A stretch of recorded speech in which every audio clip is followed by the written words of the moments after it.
pwede nga bang ipalit ang PNB Essential Credit Card sa PNB Zelo Mastercard? Or let us generalize it. Pwede nga bang ipalit ang ating existing credit card sa isang credit card pa na napupusuhan natin within the same bank without applying?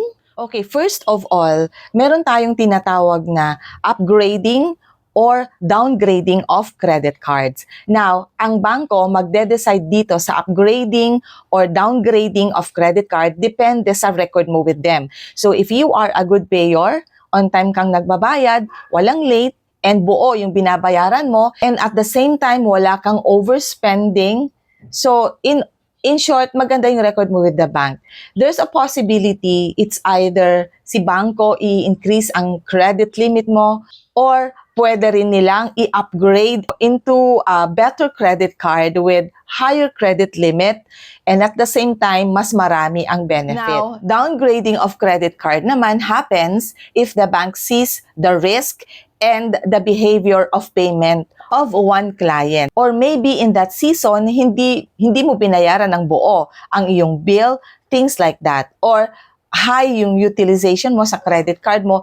So those are the things that the bank considers when they decide to downgrade your credit card. For example, or platinum credit card downgraded to classic or basic credit card. So that's the idea sa end naman ng bangko. But let us also take into focus or highlight yung personal desire naman natin na gusto nating magkaroon ng isa pang credit card because we saw a better credit card, maybe better than our existing credit card. Kaya kung minsan nangangarap tayo na, sana ito yung credit card ko. Dumadating tayo dun sa point in our life na gusto nating ipalit because we saw that this credit card is better. Pero kapag ang tinutukoy natin dito is direct swapping, like I have this credit card, for example, yung PNB Essential Mastercard, then pwede ko bang i-swap ito into PNB Zelo Mastercard? I think that's not possible. The short answer is no. Walang direct swapping ang mga bangko. It is either upgrading your credit card or downgrading your credit card.